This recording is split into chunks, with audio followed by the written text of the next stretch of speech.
नमस्कार विद्यार्थियों, आज की इस विशेष मास्टर क्लास में आप सभी का बहुत बहुत स्वागत है। उत्तर प्रदेश प्रांतीय सिविल सेवा यानी यूपीपीसीएस की परीक्षा में सामान्य विज्ञान एक अत्यंत महत्वपूर्ण और निर्णायक खंड होता है। और इस विज्ञान की नींव क्या है? इसकी नींव है यांत्रिकी यानी मैकेनिक्स। आज हम इसी यांत्रिकी के मूल और सबसे महत्वपूर्ण सिद्धांतों का बहुत ही गहन अध्ययन करने वाले हैं। एक गंभीर अभ्यर्थी के रूप में आपको यह समझना होगा कि विज्ञान के प्रश्न केवल तथ्यों को रट लेने से हल नहीं होते, बल्कि उनके पीछे की वैचारिक स्पष्टता से हल होते हैं। आज की यह कक्षा पूरी तरह से परीक्षा उन्मुख है, जहां हम यांत्रिकी की गहराई में उतरेंगे। तो चलिए पूरा ध्यान यहां केंद्रित करें और अपनी नोटबुक तैयार रखें। आज की हमारी चर्चा मुख्य रूप से इन 5 विषयों पर केंद्रित रहेगी। यांत्रिकी के मूलाधार, दूरी, विस्थापन और वेग की समझ, त्वरण और गति के नियम, क्रिया प्रतिक्रिया और संवेग, और अंत में कार्य की वैज्ञानिक अवधारणा। शुरू करने से पहले आप सभी के लिए एक महत्वपूर्ण सूचना। Ascent programme UPPCS 2026। यूपीपीसीएस 2026 की तैयारी को आसान, व्यवस्थित और परिणामोन्मुख बनाने के लिए असेंट प्रोग्राम तैयार किया गया है। प्रीमियम इन्फोग्राफिक्स नोट्स की हार्ड कॉपी आपके घर तक भेजी जाएगी। टेलीग्राम ग्रुप में प्रतिदिन पढ़ने के लिए पेज टारगेट दिया जाएगा। शाम को उसी टॉपिक पर एमसीक्यूज एवं प्रैक्टिस प्रश्न उपलब्ध कराए जाएंगे। मासिक करंट अफेयर्स पीडीएफ प्रदान की जाएगी। जीएस एवं सिविल सर्विसेज एप्टीट्यूड टेस्ट की संपूर्ण टेस्ट सीरीज उपलब्ध होगी। नियमित मार्गदर्शन एवं अकाउंटेबिलिटी सिस्टम के माध्यम से आपकी तैयारी को ट्रैक किया जाएगा। सभी विषयों की फ्री वीडियो क्लासेस यूट्यूब पर उपलब्ध रहेंगी। यदि आप असेंट प्रोग्राम ज्वाइन करना चाहते हैं तो हमारी वेबसाइट पर विजिट करें www.uppsinsights.com। अब आइए आज की कक्षा को विस्तार से शुरू करते हैं। तो आइए भौतिक विज्ञान की इस शानदार यात्रा का आरंभ इसके सबसे बुनियादी और आवश्यक अध्याय से करते हैं, जो है यांत्रिकी के मूल आधार। जब हम यांत्रिकी या मैकेनिक्स शब्द सुनते हैं तो हमारे दिमाग में क्या आता है? जरा कल्पना कीजिए एक घिरनी या पुली सिस्टम की, जहां m द्रव्यमान का एक भारी पिंड लटका है और उस पर नीचे की ओर बल लग रहा है। ये बल और गति का सीधा प्रदर्शन है।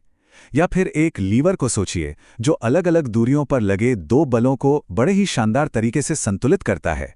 ये आघूर्ण यानी मोमेंट के सिद्धांत को दर्शाता है। आपस में गुंथे हुए गियर्स ऊर्जा और गति के हस्तांतरण के प्रतीक हैं। इसी तरह झुके हुए प्लेन पर रखा एक ब्लॉक हो, जिस पर गुरुत्वाकर्षण नीचे की ओर, सतह का नॉर्मल फोर्स ऊपर की ओर और घर्षण पीछे की ओर काम कर रहा हो। या फिर एक परवलयाकार मार्ग जो प्रक्षेप्य गति या प्रोजेक्टाइल मोशन को दर्शाता है। इन सब का आधार, संपूर्ण यांत्रिकी का हृदय, एक ही सूत्र है, F = ma। ये सभी अवस्थाएं यांत्रिकी के उस विशाल ब्रह्मांड का प्रतिनिधित्व करती हैं, जहां हर एक वस्तु बलों के प्रभाव में व्यवहार करती है। अब यांत्रिकी को वैज्ञानिक भाषा में कैसे परिभाषित किया जाए? सरल शब्दों में, भौतिक विज्ञान की वह शाखा जिसमें हम यह अध्ययन करते हैं कि जब किसी पिंड पर बल लगाया जाता है या उससे विस्थापित किया जाता है तो उसके व्यवहार में क्या परिवर्तन आते हैं, उसे ही यांत्रिकी कहते हैं। यहीं पर हमें 2 सबसे भ्रमित करने वाली अवधारणाओं को स्पष्ट करना होगा, भार और द्रव्यमान। देखिए, पृथ्वी हर वस्तु को अपनी ओर खींच रही है ना? हमारी पृथ्वी किसी भी वस्तु को अपनी तरफ जिस आकर्षण बल से खींचती है, उन तीरों की दिशा देखिए जो नीचे की ओर इशारा कर रहे हैं। उस खिंचाव को ही वस्तु का भार या वेट कहते हैं। ये मूलतः एक बल है। दूसरी ओर द्रव्यमान या मैस क्या है? तराजू पर रखी वस्तु दरअसल उस पदार्थ के अंदर भरी हुई कुल मात्रा या परिमाण को दर्शाती है।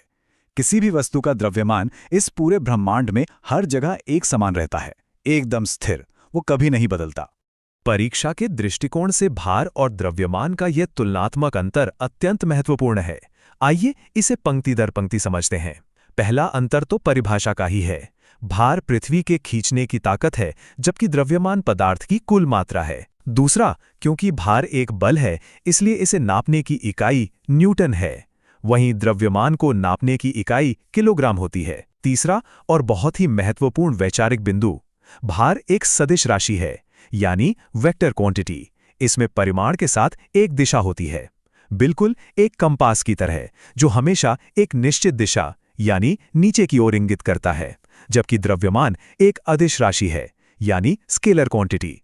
इसमें कोई दिशा नहीं होती, जैसे बीकर में रखा हुआ पदार्थ, बस मात्रा है, दिशा नहीं। और चौथा, किसी वस्तु का भार अलग अलग स्थान पर अलग अलग हो सकता है। जैसे पृथ्वी और चंद्रमा पर गुरुत्वाकर्षण बल भिन्न होने के कारण भार बदल जाएगा, लेकिन जैसा मैंने कहा, द्रव्यमान हर स्थान पर एक समान ही रहता है। यांत्रिकी के इन मूल आधारों को मजबूती से समझने के बाद अब हम गति विज्ञान यानी कि किनेमैटिक्स के हिस्से में प्रवेश करते हैं। चलिए गतिमान वस्तुओं के बुनियादी मापदंडों को समझते हैं। दैनिक जीवन में हमें दूरी और विस्थापन लगभग एक ही लगते हैं, लेकिन भौतिकी की दुनिया में ये बिल्कुल अलग हैं। मान लीजिए आप एक प्रारंभिक बिंदु से अंतिम बिंदु तक एक टेढ़े मेढ़े मार्ग से जाते हैं। उस वास्तविक मार्ग की पूरी लंबाई को चली गई दूरी या डिस्टेंस कहते हैं। लेकिन उन्हीं प्रारंभिक और अंतिम स्थितियों के बीच की जो बिल्कुल सीधी लाल डॉटेड लाइन है, यानी सबसे कम दूरी, उसे विस्थापन या डिस्प्लेसमेंट कहते हैं। याद रखिएगा, इन दोनों का ऐसा ही मात्रक मीटर ही होता है, लेकिन इनके निहितार्थ पूरी तरह अलग हैं। विस्थापन और दूरी के इस अंतर को और गहराई से समझते हैं। दूरी में केवल परिमाण होता है, इसलिए यह एक अदिश राशि है, लेकिन विस्थापन में परिमाण के साथ साथ दिशा भी होती है, इसलिए यह एक सदिश राशि है। अब परीक्षा के लिए एक बहुत ही दिलचस्प और महत्वपूर्ण वैचारिक बिंदु पर ध्यान दें। जरा कल्पना कीजिए कि एक वस्तु एक वृत्ताकार ट्रैक पर चलना शुरू करती है, पूरा चक्कर लगाती है और वापस ठीक वही आ जाती है। तो क्या होगा? उसने एक लंबा मार्ग तय किया है, इसलिए तय की गई दूरी कभी शून्य नहीं हो सकती। लेकिन क्योंकि प्रारंभिक और अंतिम स्थिति एक ही है, उनके बीच की सबसे कम दूरी क्या हुई? शून्य। जी हां, इस विशेष स्थिति में विस्थापन पूर्णतः शून्य होगा। दूरी और विस्थापन के अंतर को समझने के बाद चाल और वेग का अंतर समझना आपके लिए बहुत सरल हो जाता है। चाल का अर्थ है प्रति इकाई समय में तय की गई दूरी। इसका सूत्र बड़ा सीधा है, चाल बराबर चली गई दूरी बटा समय। क्योंकि दूरी अदिश है तो चाल भी एक अदिश राशि है और इसकी इकाई मीटर प्रति सेकंड है। दूसरी ओर वेग, ये वेलोसिटी क्या है? प्रति इकाई समय में वस्तु में कितना विस्थापन उत्पन्न हुआ है, उसे वेग कहते हैं। सूत्र है वेग बराबर विस्थापन बटा समय। ध्यान दें, वेग मूल रूप से चाली है, लेकिन एक विशिष्ट दिशा के साथ, और इसी दिशा के जुड़ जाने के कारण वेग एक सदिश राशि बन जाता है। हालांकि इकाई इसकी भी मीटर प्रति सेकंड ही होती है। वेग को तो हमने समझ लिया, लेकिन जब ये वेग बदलता है तब क्या होता है? वस्तुओं की गति को कौन से नियम नियंत्रित करते हैं? आइए त्वरण और गति के नियमों की ओर बढ़ते हैं। समय के साथ किसी वस्तु के वेग में जो बदलाव आता है, उस बदलाव की दर को ही हम त्वरण या एक्सेलरेशन कहते हैं। उदाहरण के लिए मान लीजिए एक कार का प्रारंभिक वेग u है और t समय बीतने के बाद उसकी रफ्तार बढ़ जाती है और उसका अंतिम वेग v हो जाता है। तो त्वरण का गणितीय सूत्र बहुत स्पष्ट है। त्वरण बराबर अंतिम वेग माइनस प्रारंभिक वेग बटा समय, यानी a बराबर v माइनस u बटा t। यहां ध्यान देने वाली बात यह है कि त्वरण वेग में बदलाव को दर्शाता है, चाहे वो बदलाव रफ्तार के बढ़ने का हो, घटने का हो या केवल दिशा बदलने का हो। इसे नापने की इकाई मीटर प्रति सेकंड स्क्वायर होती है। यह स्क्वायर इसलिए आता है क्योंकि वेग को, जो खुद मीटर प्रति सेकंड है, एक बार फिर समय यानी सेकंड से विभाजित किया जा रहा है। यांत्रिकी का अध्ययन सिर आइजैक न्यूटन के गति के नियमों के बिना बिल्कुल अधूरा है। न्यूटन का प्रथम नियम जड़त्व यानी इनर्शिया का नियम है। एक गुटका अगर विराम अवस्था में रखा है तो वो रुका ही रहेगा, और एक गेंद अगर गतिमान है तो वो एक समान रफ्तार से सीधी रेखा में चलती ही रहेगी। कब तक? जब तक कि बाहर से कोई ताकत लगाकर उसे अपनी हालत बदलने के लिए मजबूर ना किया जाए। वस्तु की अपनी स्थिति में बने रहने की इसी प्रवृत्ति को जड़त्व कहते हैं। दैनिक जीवन में बस के अचानक रुकने पर यात्रियों का आगे की ओर गिरना इसी जड़त्व का बेहतरीन उदाहरण है। परीक्षा के लिए यह तथ्य विशेष रूप से याद रखें कि किसी वस्तु का द्रव्यमान ही उसके जड़त्व को नापने का पैमाना है। भारी वस्तु का जड़त्व हल्की वस्तु की तुलना में हमेशा अधिक होता है। न्यूटन का दूसरा नियम हमें बल की सटीक वैज्ञानिक परिभाषा और उसका सूत्र प्रदान करता है। प्रथम नियम ने हमें बताया कि बल अवस्था में परिवर्तन करता है, यानी त्वरण पैदा करता है। अब सवाल यह है कि यह बल है कितना? दूसरा नियम बताता है किसी वस्तु पर लगाया गया बल F उस वस्तु के द्रव्यमान m और उसमें पैदा हुए त्वरण a के गुणनफल के बराबर होता है, यानी F बराबर ma। यही न्यूटन की गति का द्वितीय नियम है। यहाँ एक बहुत ही महत्वपूर्ण परीक्षा उपयोगी तथ्य है। बल की SI इकाई न्यूटन है, और 1 न्यूटन वो बल है जो 1 किलोग्राम द्रव्यमान की वस्तु पर लगाए जाने पर उसमें 1 मीटर प्रति सेकंड स्क्वायर का त्वरण पैदा करता है। न्यूटन के पहले और दूसरे नियम को आत्मसात करने के बाद अब गति के तीसरे नियम और संवेग की बेहद महत्वपूर्ण अवधारणा को समझते हैं। न्यूटन का तीसरा नियम क्रिया प्रतिक्रिया का नियम है। सिद्धांत बहुत स्पष्ट है।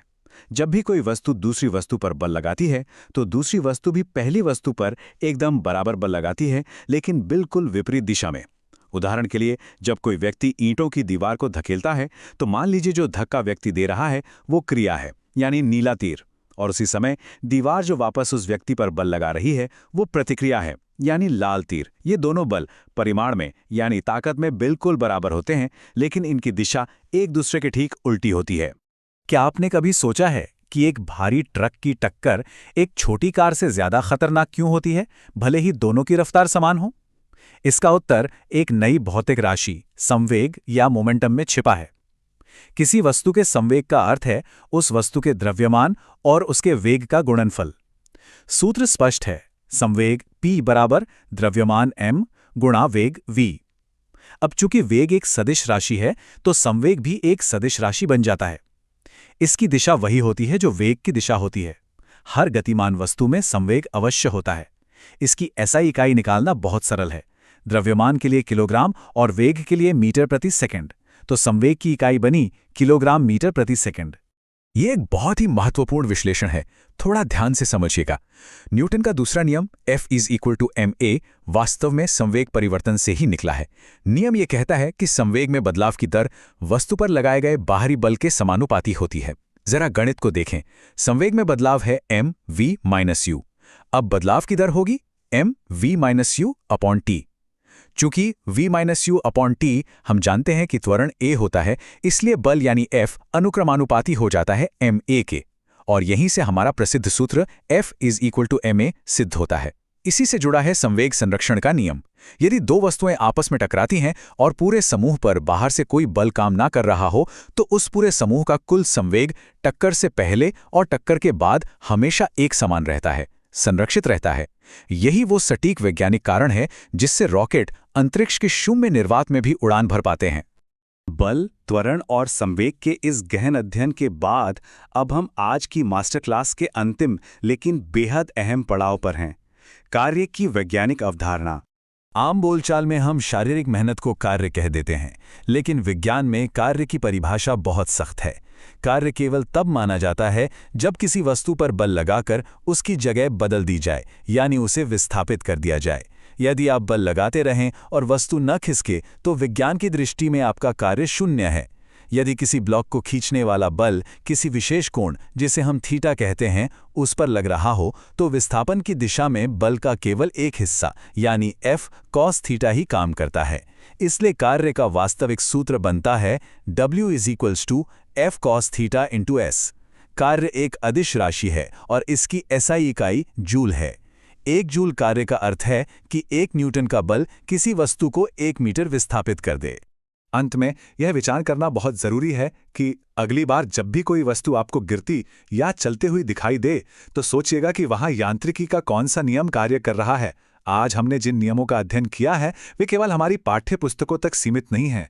एक लुढ़कती हुई गेंद से लेकर अंतरिक्ष में ग्रहों की विशाल कक्षाओं तक ब्रह्मांड की हर छोटी बड़ी गतिविधि इन्हीं अटल यांत्रिकी के नियमों द्वारा नियंत्रित होती है। सिविल सेवा की परीक्षा में विज्ञान के प्रश्नों को हल करने के लिए आपका यही विश्लेषणात्मक दृष्टिकोण सबसे आवश्यक है। आज पढ़ाई गई सभी अवधारणाओं का गहराई से मनन कीजिएगा, यही आपको सफलता के शिखर तक ले जाएगा। आप सभी को सिविल सेवा की इस यात्रा के लिए अनंत शुभकामनाएं।